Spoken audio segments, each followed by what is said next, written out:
Bonjour tout le monde, j'espère que vous allez bien. Bienvenue dans votre première leçon des sciences de la vie et de la Terre pour les élèves du tronc commun scientifique. On commence sans plus tarder par le programme. Donc le programme sera divisé en deux grandes parties, l'écologie et la reproduction chez les plantes.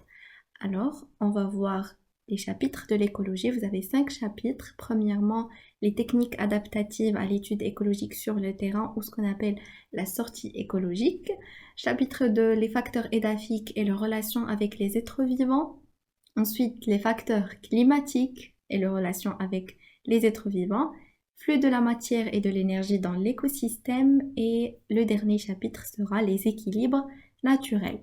Pour la partie de la reproduction chez les plantes, vous avez 6 chapitres. La reproduction sexuée chez les plantes à fleurs, chez les plantes sans fleurs, les cycles de développement des plantes, la reproduction asexuée chez les plantes, la modification génétique des plantes et la classification des plantes.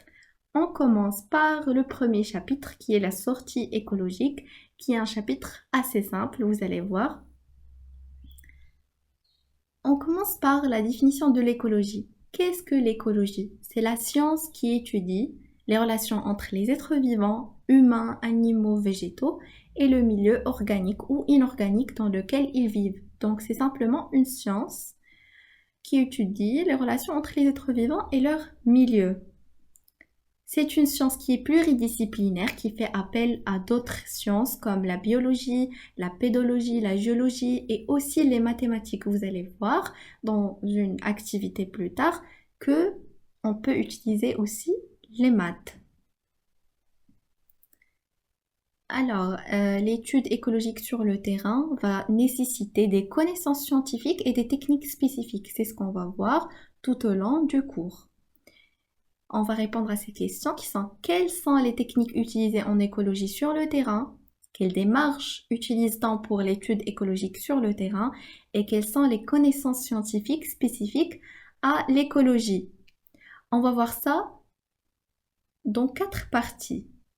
La première partie sera les techniques d'étude sur le terrain. La deuxième partie, l'étude statistique de la répartition des organismes, à savoir la répartition des végétaux et des animaux. Troisième partie, les techniques de collecte et conservation des êtres vivants. Et la dernière partie sera une petite partie pour définir qu'est-ce qu'un écosystème, tout simplement. Ça va être assez court. Donc on commence par la première partie qui est les techniques d'étude sur le terrain. Pour étudier un terrain, qu'est-ce qu'on va avoir besoin comme technique? On commence par la répartition verticale des végétaux, ce qu'on appelle les strates végétales. C'est un nouveau terme, je sais, mais on va essayer de tout comprendre, d'accord? Donc on va voir dans un premier temps la répartition verticale des végétaux et après on va voir la répartition horizontale. Alors on commence par le premier document, la première activité. Ici vous avez une forêt et plusieurs plantes qui sont disposées en étages superposés qu'on appelle strates. Donc strates c'est quoi? C'est tout simplement des étages. D'accord? Alors on nous demande de nommer les strates numérotées de A à E. On commence par la première strate. C'est celle-ci. Elle est appelée strate arborescente. Arborescente qui vient d'arbre. D'accord? Donc c'est l'étage le plus haut. On parle d'arbres de chêne, arbres de pin. Voilà, des arbres qui sont très hautes. La deuxième strate est appelée arbustive. On est toujours dans l'étage des arbres, mais cette fois-ci, ce sont des arbres qui sont un peu plus petits, d'accord? Comme les pommiers, par exemple, pommiers, arganiers, les oliviers, etc. Pour la troisième strate, elle est appelée herbacée. C'est la strate des herbes. Des herbes, voilà. On trouve Doum, par exemple, l'asphodèle, etc. Pour la quatrième strate est appelée mucinale. C'est la strate où il y a les champignons, par exemple. Et la dernière strate, la plus facile, c'est la strate souterraine. d'accord? Où on trouve les racines, les bulbes, les rhizomes. Alors vous avez 5 strates à mémoriser, c'est assez simple. Strates arborescentes, arbustives, herbacées, mucinales et souterraines. On nous dit ici sur quels critères on s'est basé pour effectuer ce classement. Eh bien, pour effectuer ce classement, on s'est basé sur la hauteur des arbres et des espèces végétaux, comme vous avez vu. D'accord? Alors, en parlant de hauteur d'arbre, on va voir comment on peut mesurer la hauteur de l'arbre. Vous imaginez bien qu'on ne va pas prendre un mètre ruban et aller mesurer la hauteur, ça ne sera pas pratique. Donc, on procède à d'autres techniques en utilisant un outil qu'on appelle le dendromètre. Donc, il est sous forme d'un rectangle, d'un triangle, pardon, rectangle isocèle مثلث قائم الزاوية ومتساوي الساقين avec un tuyau et un fil. Alors comment on fait? On se situe ou bien on se positionne face à un arbre. Après on recule jusqu'à viser précisément le sommet de l'arbre à travers le tuyau que vous voyez ici. Après on vérifie que l'appareil est bien vertical à l'aide du fil à plan qu'on a déjà vu. Et on mesure la distance qui nous sépare de l'arbre, qu'on appelle grand D. Après, on mesure la hauteur située entre la base du dendromètre et le sol, qu'on appelle petit h. Et la hauteur de l'arbre ne sera que cette distance, appelée A'B', plus la petite distance h. D'accord? Et comme vous voyez ici, ce triangle forme un triangle beaucoup plus grand qui le ressemble, qu'on a nommé A'B', Et c'est à partir de la règle des triangles semblables qu'on va démontrer que la hauteur de l'arbre, ce n'est que la distance D plus petit h. AB sur A'B' égale à AC sur A'C'. Ici, c'est un dendromètre un peu plus sophistiqué. D'accord? Alors, c'est parti. On met notre document. Alors, on a ABC et A'B'C' sont des triangles semblables et isocèles. Donc, AB sur A'B' est égal à AC sur A'C'. Je vous nous apprends rien. AB fois A'C' est égal à A'B' fois AC. AB fois A'C' est égal à AC fois A'B'. Et puisque on a AB est égal à BC, puisque le triangle est isocèle, et bien aussi A'C' est égal à A'B', qui est la distance grande D entre l'observateur et l'arbre. Donc, grand H est égal à A'B' plus petit h, qui n'est que D' plus petit h. D'accord? Voilà, c'est aussi simple que ça. Comme conclusion, dans les milieux naturels comme les forêts, les végétaux sont le plus souvent disposés en strates. Chacune de ces strates est caractérisée par une hauteur déterminée et par un type d'appareil végétatif. Comme on a vu, la strate arborescente est constituée de végétaux ligneux, arbres, dont la hauteur dépasse les 5 mètres. Chêne, cèdre, pin. Deuxième strate, arbustive. Elle est constituée d'arbustes et de plantes ligneuses de petite taille ne dépassent pas 5 mètres. Olivier, pommier, arganier. La strate herbacée est constituée de plantes à pieds non ligneux et des plantes à bulbes. Dôme, asphodèle, le fraisier par exemple. La strate mucinale, quant à elle, est constituée de plantes qui poussent sur les troncs d'arbres ou sur les rochers, les mousses, les champignons, etc. La strate souterraine, c'est le prolongement des végétaux, comme vous pouvez voir ici, dans le sol. Elle est constituée de racines, rhizomes et bulbes. Voilà quelques photos. Ça, c'est le chêne, l'arganier, tourbe, champignons et ça, c'est les rhizomes. Très bien. Maintenant, on passe à la répartition horizontale des végétaux. Ça, c'est une coupe de la répartition des végétaux à travers la forêt Mkhinza à Temara. Alors, on nous demande, après avoir analysé cette figure, montrer quelles sont les étapes nécessaires à la réalisation de cette coupe et après proposer des hypothèses qui peuvent expliquer la répartition de la végétation. Alors, pour réaliser une coupe horizontale de la répartition des végétaux, on suit les étapes suivantes. Premièrement, on réalise ce qu'on appelle un profil topographique à partir d'une carte topographique de la région selon l'axe d'étude. Alors là, c'est une carte topographique. À partir de cette carte, on déduit le profil topographique et sur ce profil, on représente les différents végétaux, les rivières, les routes, les constructions, la direction, la nature du sol, etc. en utilisant différents symboles comme vous voyez ici. Après, on dénomme les espèces, par exemple ici Eucalyptus, etc. La répartition des végétaux dans cette région peut être due à la nature du sol, aux facteurs climatiques ou bien à l'intervention de l'homme.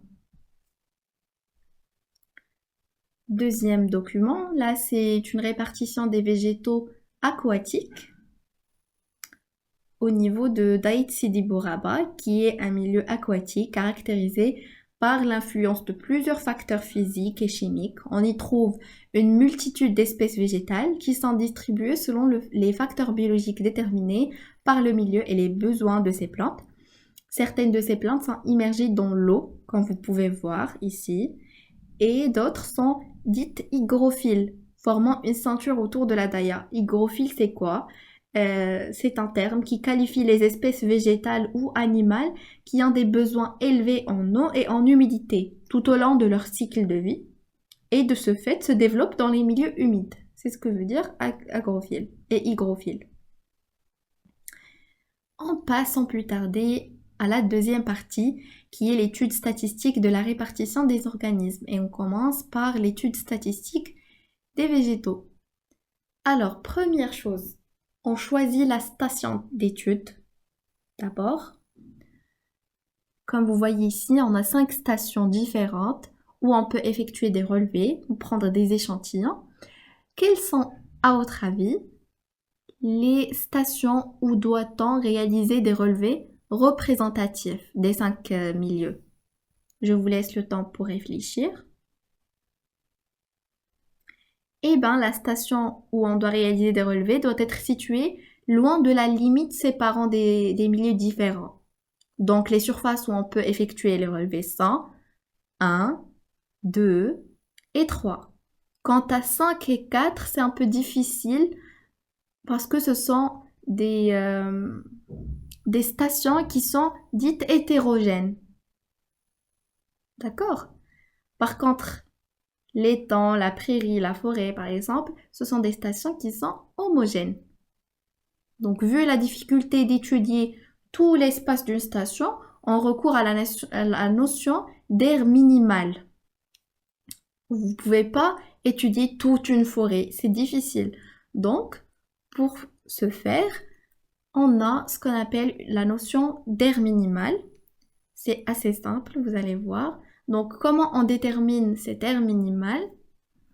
Pour délimiter la surface minimale des parcelles à étudier, on effectue un quadrillage.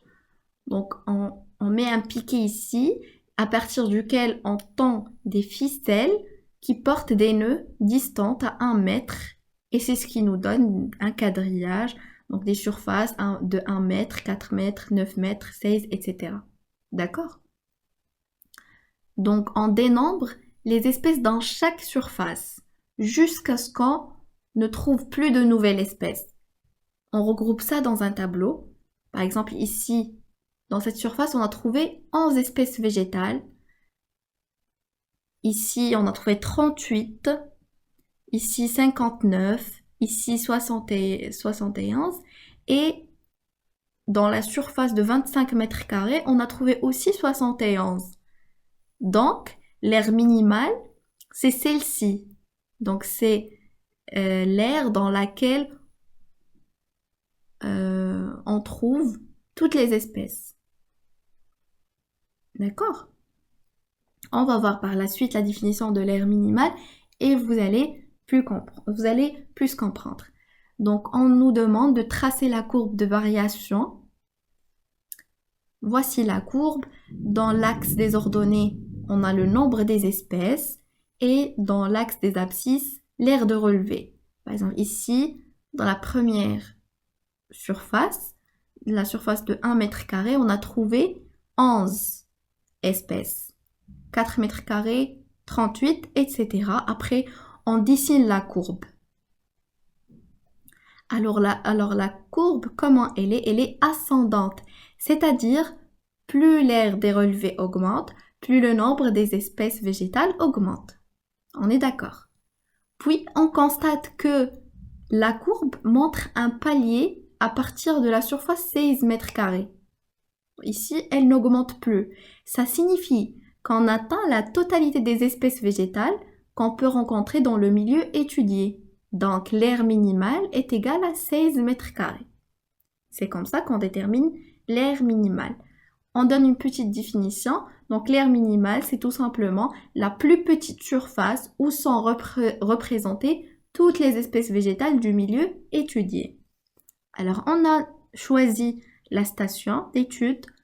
Après, on a déterminé l'aire minimale. Maintenant, on va exploiter les données du relevé. Après avoir déterminé l'aire minimale, il est recommandé de faire plusieurs relevés dans la surface est égal à l'aire minimale. Lorsque toutes les espèces végétales sont déterminées et recensées, on regroupe toutes les données dans un tableau. Et avant de ce faire, on va étudier de nouveaux termes qui sont l'abondance et la dominance. L'abondance d'une espèce représente le nombre d'individus de la même espèce par unité de surface. C'est le nombre d'individus. Par contre, la dominance ou le recouvrement représente la surface couverte par l'ensemble des individus d'une espèce donnée et est estimée par la projection verticale de leur appareil végétatif aérien sur le sol. Donc, en bref, l'abondance, elle reflète le nombre d'individus et la dominance reflète la surface couverte par ces individus. D'où le coefficient d'abondance-dominance. Alors, on donne un coefficient de plus pour les végétaux dont l'abondance est très rare et le recouvrement est très faible, comme vous voyez ici dans ce schéma. On note un plus. On donne un coefficient de 1 pour les végétaux dont l'abondance est rare et le recouvrement inférieur à 5%. Coefficient de 2, abondance répandue et le recouvrement entre 5 et 25. À partir du troisième coefficient, c'est des végétaux qui sont abondants. 3 pour ceux qui ont un recouvrement entre 25 et 50%, 4 entre 50 et 65, et au-delà de 65%, on donne un coefficient de 5. Donc, plus les végétaux sont abondants et occupent une grande surface, plus le coefficient est élevé. Après, on verra aussi la fréquence et l'indice de fréquence. La fréquence, c'est un pourcentage qui exprime le degré de la liaison d'une espèce vis-à-vis au milieu. Elle est représentée par la formule suivante. Le nombre de relevés renfermant l'espèce étudiée sur le nombre des relevés réalisés fois 100. Nous allons faire un exercice et vous allez comprendre pourquoi et comment on utilise ces formules. Alors, d'après la fréquence, on va déterminer l'indice de fréquence. Pour une fréquence inférieure à 20%, l'indice de fréquence est de 1. La nature de l'espèce végétale accidentelle. pour une fréquence entre 20 et 40%, indice de fréquence à 2, accessoire. Entre 40 et 60, indice de fréquence à 3, assez fréquent. Entre 60 et 80, indice de fréquence à 4, fréquent. Entre 80 et 100%, indice de fréquence à 5, très fréquent. Voici quelques notions qui sont très importantes. Les espèces végétales dont l'indice de fréquence est de 4 ou 5 sont des végétaux indicateurs du milieu. Ils sont très fréquents. Pour les espèces végétales dont l'indice de fréquence est de 3, ils sont appelés des végétaux accompagnateurs. Ils reflètent le changement ou l'interférence de deux milieux différents. Pour étudier les caractéristiques d'un milieu, on réalise l'histogramme des fréquences. On représente sur l'axe des abscisses les indices de fréquence et on porte sur l'axe des ordonnées le nombre d'espèces correspondant à chaque indice. Et à partir de l'histogramme, on trace la courbe de fréquence qui passe par la moitié de l'histogramme, comme vous pouvez voir.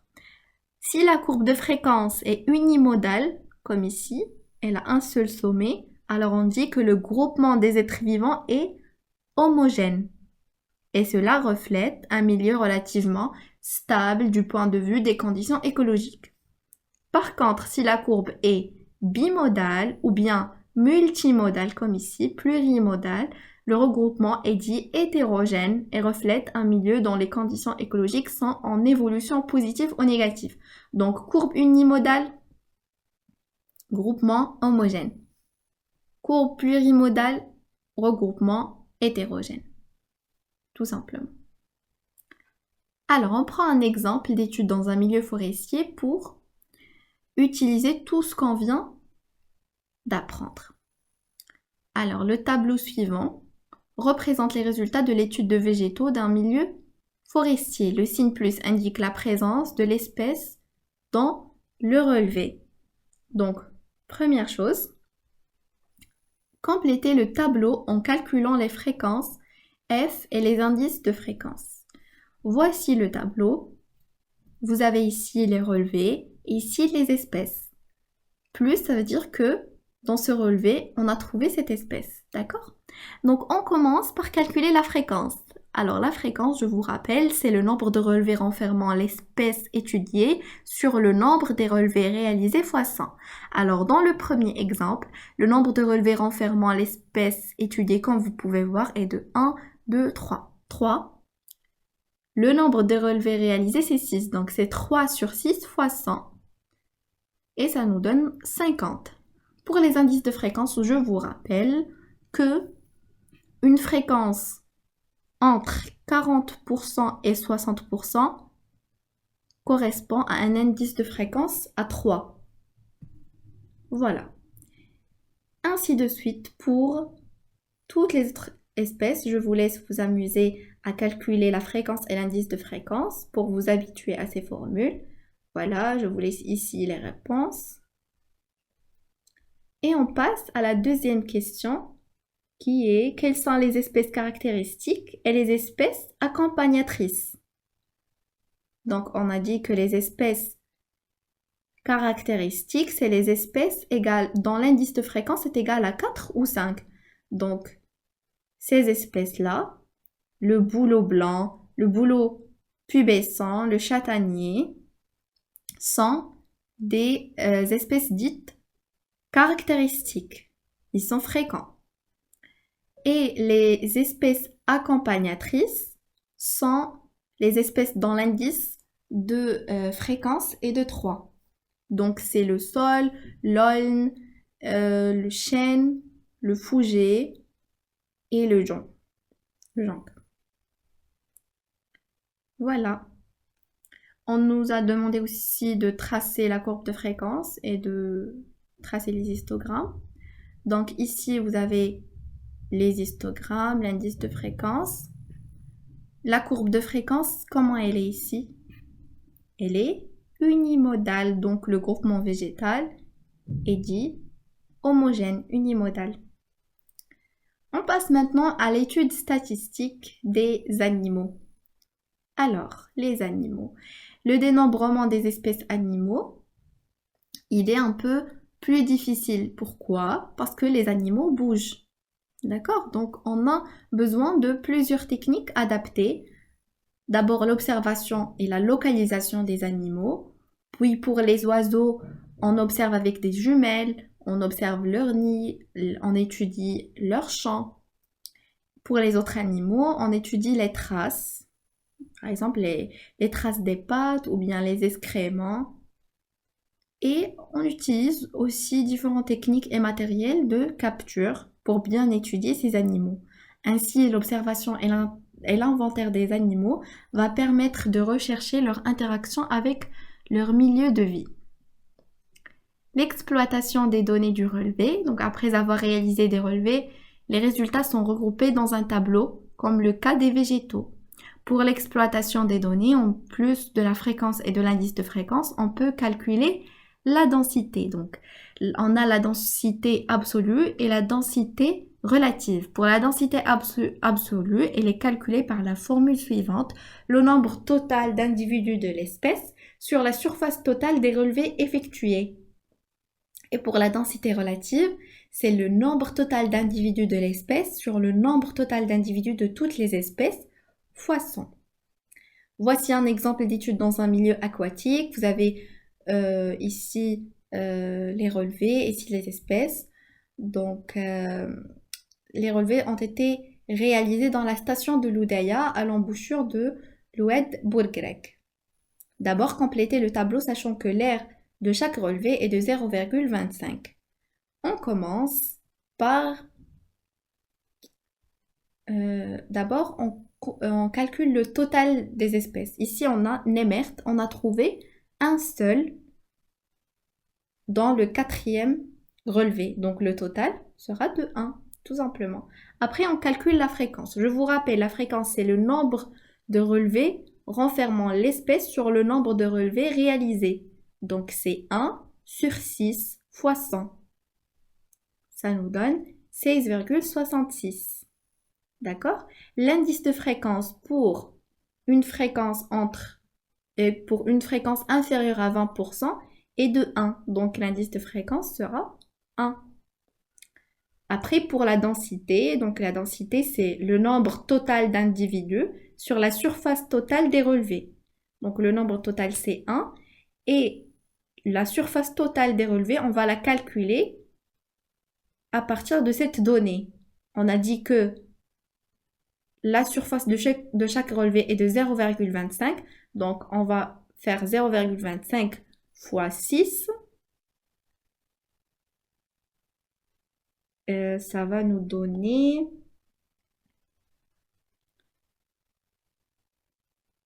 1,5. Voilà, donc la surface totale des relevés, c'est 1,5. Pour la densité, ça sera 1 sur 1,5. C'est 0,66. Pour la densité relative, voilà, c'est le nombre total d'individus sur le nombre total d'individus de toutes les espèces. Alors pour ça, je vous donne les calculs. Ici, le total de chaque relevé. Et là, c'est le total d'individus dans toutes les espèces. Donc pour la densité relative, ça sera 1 sur 1306 fois 100, c'est 0,07. Et ça, c'est les résultats des autres espèces. Encore une fois, amusez-vous à calculer pour vous habituer aux formules, etc. Alors, quelles sont les espèces les mieux adaptées aux caractéristiques du milieu? Ça veut dire les espèces caractéristiques. C'est les espèces dont l'indice de fréquence est de 4 ou 5 ou 4 et ce sont les espèces 4, 7, 9, 10 et 11. Ces espèces-là. Voilà. Après, on nous demande de tracer l'histogramme et la courbe de fréquence. Voici l'histogramme et voici notre courbe de fréquence. Comment elle est la courbe à votre avis? C'est une courbe plurimodale, donc les relevés étudiés appartiennent à un groupement animal qui est hétérogène. On trouve plusieurs espèces. Voilà. On passe à la troisième partie qui est la partie des techniques de collecte et de conservation des êtres vivants. On commence par les espèces végétales. Alors pour réaliser un herbier, on procède comme suit. Avec des ciseaux, on prend un échantillon d'une espèce, par exemple une fleur. Après, on met l'échantillon entre les feuilles de papier. On met un poids sur le papier, des livres ou ce que vous voulez. De temps en temps, on change le papier. Et après séchage, on colle le végétal sur une feuille blanche et on note le nom commun, le nom latin. Voilà, comme une fiche d'identité de l'espèce. Vous pouvez essayer ça chez vous et faire votre propre herbier. C'est amusant et c'est beau à voir. Voilà. Pour les espèces animales, on utilise plusieurs outils pour attraper les animaux, à savoir piège à insectes, on a filet à plancton, les aspirateurs, filet fauchoir, parapluie japonais. Et pour la conservation, par exemple pour les poissons et les reptiles, on les met dans des bocaux, puis on remplit avec de l'eau et de l'alcool à volume égal. Ensuite, on ajoute quelques morceaux de sucre pour conserver la couleur originale de l'espèce. Pour les insectes, on les fixe sur un papier cartonné avec du scotch et on met une sphère de phénolphtaleine, donc c'est un colorant. Et voilà, comme ça on peut conserver nos petits insectes. Voilà, quatrième et dernière partie, définition primaire d'un écosystème. Voyons voir les composantes d'un écosystème. Alors l'écosystème est composé de la flore, les végétaux, la faune, les animaux et les micro-organismes, et quand ils constituent ce qu'on appelle biocénose pour les autres constituants, à savoir la lumière, l'air, l'eau, la température et la matière, c'est ce qu'on appelle le biotope. Donc l'écosystème, c'est juste un mélange entre la biocénose et le biotope. Voilà une petite activité. Donc on nous demande d'observer attentivement le schéma et classer les constituants en composants biotiques, c'est-à-dire vivants, et abiotiques, non vivants. Les composants biotiques, bien sûr, ce sont les animaux, renards, écureuils, etc. Et les végétaux, arbres et les herbes. Pour les composants abiotiques, vous avez le sol, l'air, l'eau, la lumière. Voilà. Comment interagissent ces différents composants entre eux? Donc tous les êtres vivants sont plus ou moins liés entre eux. Ils sont aussi en relation avec les éléments physiques et chimiques qui les entourent. Et la troisième question, c'est donner une définition simplifiée à la notion d'écosystème. Alors, dans tout milieu naturel se trouvent des êtres vivants qui lui sont spécifiques. Ils constituent la biocénose. Donc, l'écosystème, c'est l'ensemble des êtres vivants qui sont en interaction entre eux et en interaction avec le milieu. Donc, l'écosystème, c'est la biocénose plus le biotope. Voilà, voilà. Une petite classification des écosystèmes. Donc, on a les macro-écosystèmes, ça veut dire les grandes forêts, les océans, les mers, etc.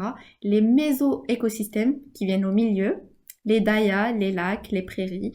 Et les micro-écosystèmes, le tronc d'un arbre, par exemple, ou bien au-dessous d'une pierre. Ici, c'est vraiment un écosystème. Vous avez tout. Vous avez le milieu, vous avez beaucoup d'insectes et des êtres vivants qui vivent là-dessus.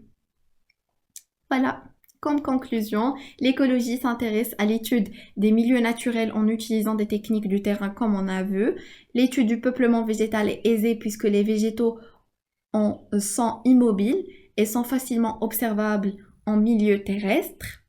Après avoir effectué des relevés phonistiques, on passe à l'exploitation des données numérique de ces relevés en calculant la densité, la fréquence, l'évaluation de l'indice de présence, de fréquence, pardonnez-moi, c'est de fréquence, construction d'histogrammes et et courbes de fréquence correspondantes. Les végétaux étant dans le sol par les racines, leur observation et leur dénombrement sont facilités. Quant aux animaux, c'est un peu plus difficile parce qu'ils se déplacent. Donc les observer et les compter s'avère plus complexe. Il faut les capturer, les immobiliser, etc. Et l'écosystème, c'est quoi? C'est un ensemble dynamique d'organismes vivants qui interagissent entre eux et avec le milieu dans lequel ils vivent. Voilà, merci beaucoup pour votre attention. Si vous avez des questions, n'hésitez pas à laisser un commentaire, de vous abonner à la chaîne et de laisser un pouce bleu. Et je vous retrouve dans le deuxième chapitre.